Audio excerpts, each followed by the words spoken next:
Owen Joe J. Magro ta' 18-il sena li għod San Pawl il-Bahar u ħel sena ħabs effettiva wara li ammetta li saq karozza mingħajr liċenzja b'mod perikolus u li kkawża ġrieħ ħfief fuq terza persuna. Magro tressa l-qorti l-ħamis u dim il-maġistrat Jana Mikallef Stafraċ wara li fetħet b'urġenza. Il-prosekuzzjoni mmexxija mill-ispettur Klajfa Bela spjegat li dan il-każ seħħet tlieta filgħaxija meta l-pulizija ġiet marfa li kien inqala argument bejn xi persuni li kienu f'karozza ta' tippiġu. Pulizija mit-taqsima ta' traffiku avviċinaw lis-sewwieq iżda dan ma kkoperax u għatelaq minn fuq il-postu fit-triq ħabat ma' diversi vetturi filwaqt li saq b'mod perikolus hekk kif anke għadda minn toroq fid-direzzjoni l-ħażina. Huwa twaqqaf minn karozza tal-pulizija li daħlet ġo fih wara li prova jgħaddi minn bejn żewġ karozzi li kienu wieqfa fuq traffic lights qrib bil-bomb il-Furjana.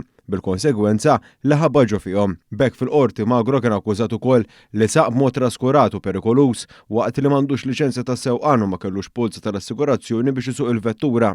Apparti minn hekk Magro kien akkużat ukoll li ma bdiex l-ordnijiet mogħtija lilu mill-uffiċjali tal-pulizija hekk kif falla milli jieqaf ikkawża ħsarat fuq proprjetà tal-pulizija u li rrenda lilu nnifsu riċediv.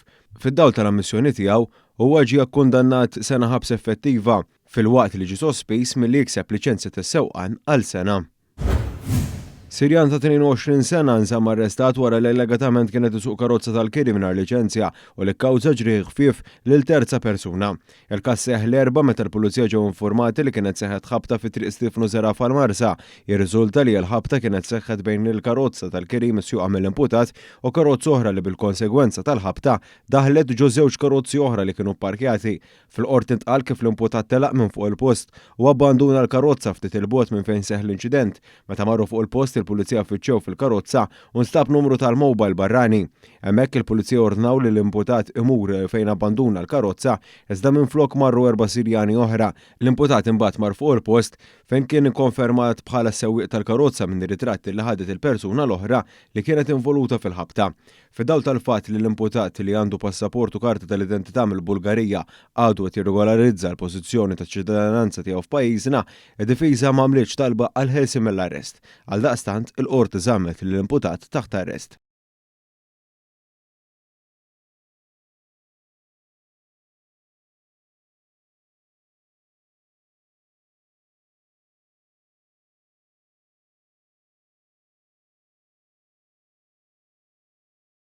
Owen Joe J. Magro ta' 18-il sena li għod San Pawl il-Bahar u ħel sena ħabs effettiva wara li ammetta li saq karozza mingħajr liċenzja b'mod perikolus u li kkawża ġrieħ ħfief fuq terza persuna. Magro tressa l-qorti l-ħamis u dim il-maġistrat Jana Mikallef Stafraċ wara li fetħet b'urġenza. Il-prosekuzzjoni mmexxija mill-ispettur Klajfa Bela spjegat li dan il-każ seħħet tlieta filgħaxija meta l-pulizija ġiet marfa li kien inqala argument bejn xi persuni li kienu f'karozza ta' tippiġu. Pulizija mit-taqsima ta' traffiku avviċinaw lis-sewwieq iżda dan ma kkoperax u għatelaq minn fuq il-postu fit-triq ħabat ma' diversi vetturi filwaqt li saq b'mod perikolus hekk kif anke għadda minn toroq fid-direzzjoni l-ħażina. Huwa twaqqaf minn karozza tal-pulizija li daħlet ġo fih wara li prova jgħaddi minn bejn żewġ karozzi li kienu wieqfa fuq traffic lights qrib bil-bomb il-Furjana. Bil-konsegwenza li ħabba ġo fihom. Bekk fil-qorti Magro kien akkużat ukoll li saq b'mod traskurat u perikolus waqt li m'għandux liċenzja tas-sewqan u ma kellux polza tal-assigurazzjoni biex isuq il-vettura.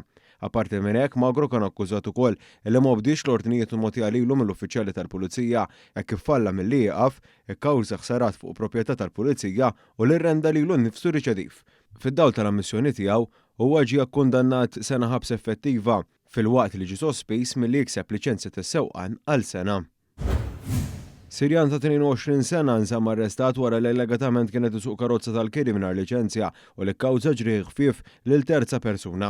Il-każ seħħ l-erba' meta l-pulizija ġew informati li kienet seħħet ħabta fi triq Stifnu Zeraf għall-Marsa.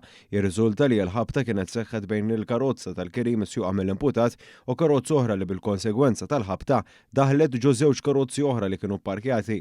Fil-qorti ntqal kif l-imputat telaq minn fuq il-post u abbanduna l-karozza ftit il-bogħod minn fejn seħħ l-inċident. Meta marru fuq il-post il-pulizija ffittxew fil-karozza u nstab numru tal-mobile barrani. Hemmhekk il-pulizija ordnaw li l-imputat imur fejn abbanduna l-karozza iżda minflok marru 4 Sirjani oħra. L-imputat imbagħad mar fuq il-post fejn kien ikkonfermat bħala sewwieq tal-karozza minn ir-ritratti li ħadet il-persuna l-oħra li kienet involuta fil-ħabta.